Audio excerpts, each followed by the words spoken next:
Do you think Armored Core 6 has a shot at Game of the Year? I personally believe that they do. And I'm going to break it down in this video while also seeing what other people are saying about it. I want to see really what the reception of Armored Core 6 is. I really do think it has a shot at Game of the Year. Now, the games I'm going to be focusing on to compare it to are basically going to be Baldur's Gate and Zelda. Of course, Starfield's going to be mentioned. Spider-Man isn't out yet, but I don't really like single-player games that much. When it's like strictly just single-player. And there's another one I'm forgetting, I believe. Zelda, Starfield, BG3, Spider-Man. What am I missing? Am I missing it? That's pretty much it, right? Yeah, I think that's pretty much it. But yeah, I really do think it has a chance against those games. Obviously, the toughest one's Baldur's Gate 3. That's going to be like practically impossible, but I will make the argument against it. I will.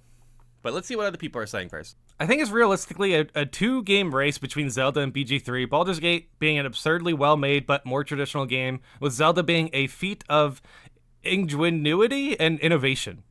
I'm guessing Zelda takes home more accolades when all is said and done. It's the rare game where it feels like it's a miracle that it works at all, much less as seamlessly as it does, but BG3 will get its fair share of wins.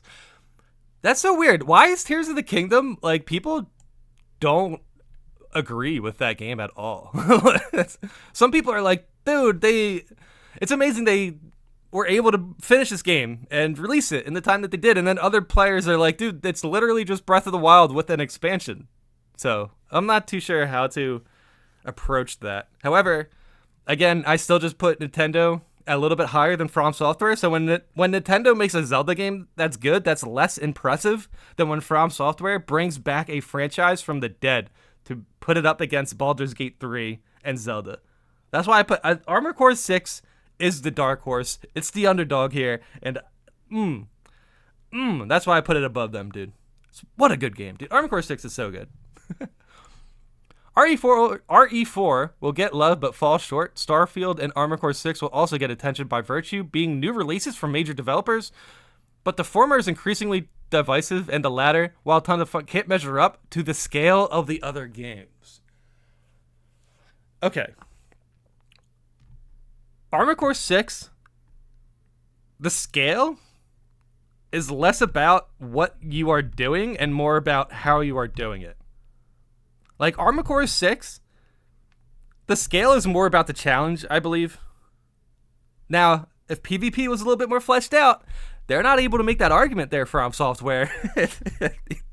I know they're not listening, but still, I just want to reiterate as much as I can. If From Software fleshed out the PvP mode a little bit more for Armored Core 6, it is unanimously Game of the Year. No question about it.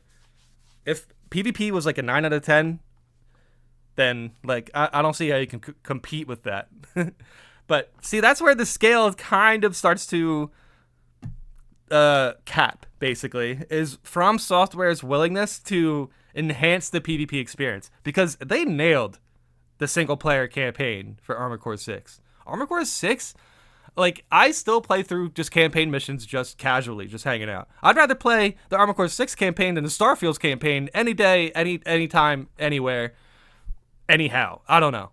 But Armored Core 6 does have scale. It's more about mech building scale rather than giant map scale. So it's there. It's just not as... I don't know. It's just not as easy to define, basically. It's not as easy to experience, because most players who are playing Armored Core 6, they're going to find the Zimmermans and go right through the game with all of it.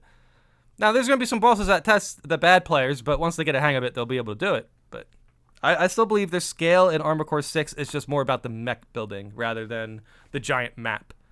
It's more about how many builds you can do, what you can do to challenge yourself.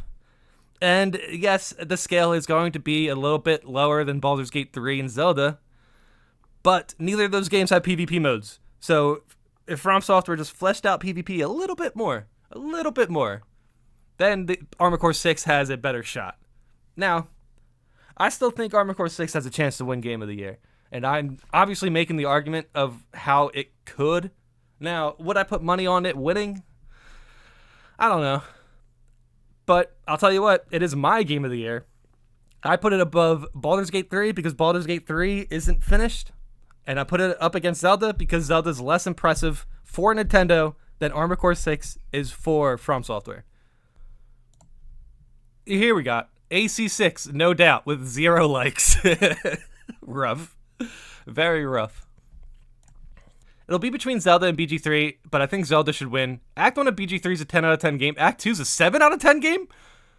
Act 2 is better than Starfield, I'll tell you that much. Act 3 is a 5 out of 10. Stop. Just stop. The only thing I criticize Act 3 for is it doesn't seem finished. Everything else seems fine. I actually liked Act 3 because there's a lot of fighting in it, but 5 out of 10? Are you crazy? You know what, though?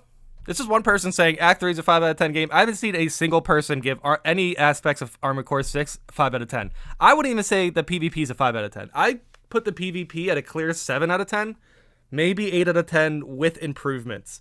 It could have been a 9 out of 10 if From Software just fleshed it out a little bit more. But BG3, Act 3 is a 5 out of 10 game? Crazy. That's crazy to me. It drops off after the amazing first act still. And dude, first act ain't even that good.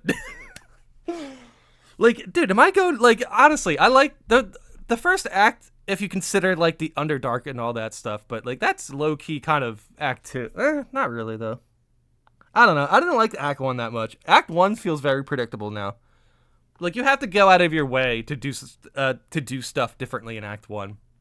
But Act 2, so far, has been completely different from my new playthrough. I haven't gotten to Act 3 yet, but I will. But yeah, I wouldn't say Act 3. Bottom line, I wouldn't say Act 3 is a 5 out of 10. I just think it's unfinished. It drops off after an amazing first. It's still good, but not that incredible game it opened up as. No, it's the same game, dude. It's just Act 3 is a little bit clankier. It's a little bit more Bethesda-like. Sorry. Excuse me. Zelda was excellent all the way through. The mechanics are mind-blowing for an open-world game like that, and the game is endlessly creative. Okay. Tears of the Kingdom, Baldur's Gate 3, Hogwarts Legacy? No. Armored Core 6 and Remnant. Ooh, Remnant 2 is a good call. Baldur's Gate takes it. I like the fact that he added in Remnant 2 there. That's actually not a bad idea. I still don't put it near Baldur's Gate 3, Armored Core 6, and Tears of the Kingdom, though. Those are like the 3 ones, the 3 games. I know people are fans of Nintendo, but man, it would hurt to see Tears of the Kingdom win out BG3. Tears of the Kingdom is essentially just an updated and improved Breath of the Wild, and Breath of the Wild already won Game of the Year. Baldur's Gate really pushed the envelope and really made a statement in the game industry this year. See, I think that applies to Armored Core 6 as well. I gotta be honest.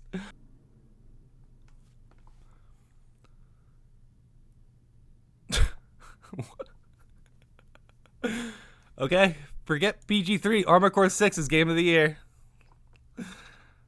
There you have it.